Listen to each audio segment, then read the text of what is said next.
नमस्कार दोस्तों, आज की वीडियो में हम लोग जानने वाले हैं कि आप ज़ीरोधा के अंदर अगर एक शेयर आप डिलीवरी में बाई करते हैं, डिलीवरी में बाई करना मतलब आज ख़रीदते हैं और जब मर्ज़ी होगी आप उसको तब बेचेंगे, तो आपको कितना चार्जेस देने पड़ते हैं।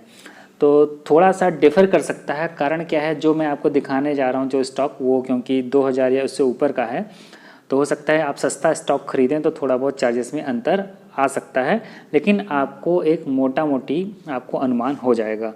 दरअसल जब भी हम लोग ज़ीरोधा के द्वारा या फिर किसी भी आप स्टॉक ब्रोकर के द्वारा आप कोई भी स्टॉक खरीदते हैं, तो ब्रोकर के द्वारा 24 से 48 घंटे के अंदर आपके मेल पर एक कॉन्ट्रैक्ट नोट भेजा जाता है, जिसमें आपके द्वारा जो भी खरीदा या बेचा गया होता है उसकी सारी डिटेल्स होती है विथ चार्जेस। यहाँ पर मैं आपको बताना चाहूँगा कि जब आप स्टॉक को सेल करते हैं तो जो भी ब्रोकर के द्वारा डीपी चार्ज लिया जाता है उसका ज़िक्र इस कॉन्ट्रैक्ट नोट में नहीं होता है।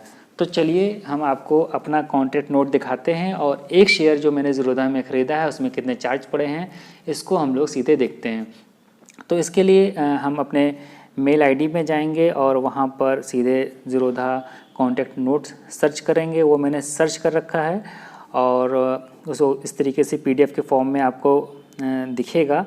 इसको जब आप ओपन करेंगे तब आपको ये पासवर्ड मांगेगा, ठीक है। तो ये जो पासवर्ड होगा, मैंने क्योंकि ऑलरेडी ओपन कर रखा है तो यहाँ पे मेरे को पासवर्ड नहीं मांगा है।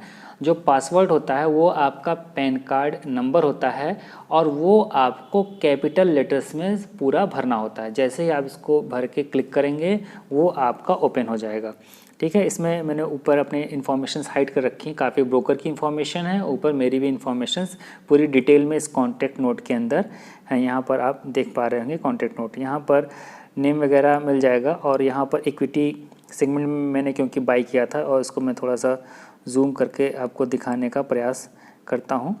तो ये ऑर्डर टाइमिंग भी देखिए यहाँ पे है 9:17 पे, ट्रेड नंबर है, ट्रेड टाइम है, ठीक है। और उसके बाद आगे करते हैं तो जो मैंने शेयर ख़रीदा था उसका यहाँ पे नाम है, जिसे मैंने पिडीलाइट ख़रीदा था। और आप बाई करेंगे तो बी लिखा रहेगा, सेल करेंगे तो एस लिखा रहेगा और दोनों करेंगे तो बी और एस अपना आपका दोनों लिखा रहेगा। उसके सामने आपका एक्सचेंज लिखा रहेगा, जिसे मैंने बीएससी से बाई किया था। उसके बाद में क्वांटिटी, यहाँ पे मैंने एक में, क्योंकि एक क्वांटिटी के बारे में आपको बताना चाह रहा था कि एक क्वांटिटी जब आप ख़रीदेंगे तो क्या चार्जेस हमें पे करने पड़ते हैं ज़ीरोधा में। तो उस समय जब एक क्वांटिटी हमने ख़रीदी है तो उस समय का जो प्राइस था ये 2435 रुपया है, ठीक है। उसके सामने जो ब्रोकरेज पर यूनिट लिखा है यहाँ आप देख रहे हैं खाली है, क्योंकि डिलीवरी में आपको पता होगा ज़ीरोधा के द्वारा कोई ब्रोकरेज चार्ज नहीं किया जाता है। उसके बाद में यहाँ पर नेट रेट पर यूनिट है 2435 रुपया और ये कॉलम खाली, इसका हम सब कोई ख़ास मतलब नहीं है। और यहाँ पर नेट टोटल आपको दे रखा है 2435 रुपया, ठीक है। तो यहाँ पे भी टोटल आ गया 2435 रुपये। यहाँ पे आप देख रहे होंगे नेट टोटल, यहाँ से यहाँ तक मैंने आपको दिखा दिया। अब यहाँ तक आपका अभी तक कोई चार्ज नहीं दिखा है, ठीक। अब यहाँ पर आप देखिए, यहाँ आ जाते हैं नीचे वाले पेज में, तो यहाँ पर ये सारे आपके पास ऑप्शन दिख रहे हैं। Exchange transaction charges, clearing charges, CGST, SGST, IGST, security transaction charges, ठीक है, सेबी टर्नओवर और स्टैम्प ड्यूटी। तो इसके सामने छोटा करूँगा तो हो सकता है यहाँ पे देखने में दिक्कत हो। चलिए छोटा कर देते ही हैं, नहीं तो समझने में प्रॉब्लम होगी। चश्मे की लग रहा है मुझे ज़रूरत पड़ेगी अब।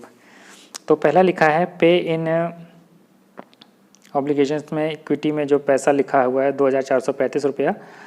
और उसके बाद में टैक्सेबल वैल्यू ऑफ, इसको जूम कर लेते हैं, इतना मेहनत, सप्लाई ब्रोकरेज, यहाँ पे ये 0.01 लिखा हुआ है। उसके बाद में है एक्सचेंज ट्रांजेक्शन चार्जेस, तो एक्सचेंज ट्रांजेक्शन चार्जेस पड़े हैं 0.08 पैसा, ठीक है। फिर उसके बाद में IGST CGST नहीं पड़ा है। जब हमारा ब्रोकरेज पड़ता है तो ये ब्रोकरेज के ऊपर जो ये चार्जेस लगते हैं CGST और IGST, क्योंकि यहाँ ब्रोकरेज हमारा कुछ नहीं पड़ा है इसलिए हमारा IGST और ये CGST वाला कॉलम हमारा खाली है, ठीक है।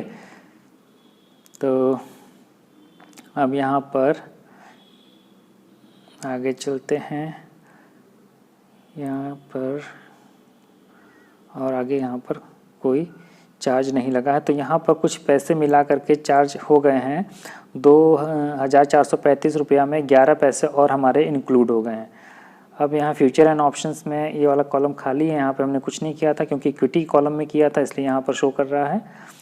अब आगे आपको नेट टोटल में क्या दिख रहा है, 2435 रुपया 11 पैसा। तो ये नेट जो टोटल हमें पे करना पड़ा वो इतना रुपया हमें करना पड़ा। आपको देख रहे होंगे यहाँ पे भी नीचे लिखा हुआ है नेट अमाउंट, ठीक है, पेबल बाय क्लाइंट कितना आया है 2435 रुपया 11 पैसा। और जबकि शेयर जो हमने ख़रीदा था, ऊपर आपको मैंने यहाँ पर रेट आपको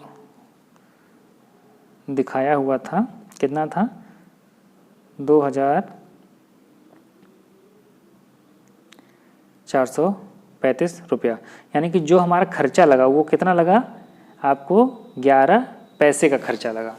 तो आपको समझ में आ गया होगा कि काफ़ी चीप है ये, क्योंकि डिलीवरी पे कोई नहीं रहता। यही चीज़ अगर आप ICICI डायरेक्ट में ख़रीदेंगे या जो भी हमारे रेगुलर ब्रोकर हैं जो फुल टाइम ब्रोकर के नाम से जाने जाते हैं, तो वहाँ हमें चार्जेस काफ़ी देने पड़ते हैं। तो किसी वीडियो में मैं कोशिश करूँगा ICICI डायरेक्ट में भी एक शेयर ख़रीदूँ और वहाँ पर जो उनका कॉन्ट्रैक्ट नोट है वो आप लोगों के साथ में शेयर करूँ और दिखाऊँ कि वहाँ पे किस तरीके से चार्जेस ये अप्लाई होते हैं। तो दोस्तों यही एक छोटी सी जानकारी थी जो आप लोगों के साथ में मैंने शेयर की है। तो आप लोग भी अपना जो कॉन्ट्रैक्ट नोट आया करे तो उसको कम से कम एक बार चेक ज़रूर किया करिए। तो इस वीडियो में इतना ही, नेक्स्ट वीडियो में फिर से मिलते हैं, तब तक के लिए नमस्कार।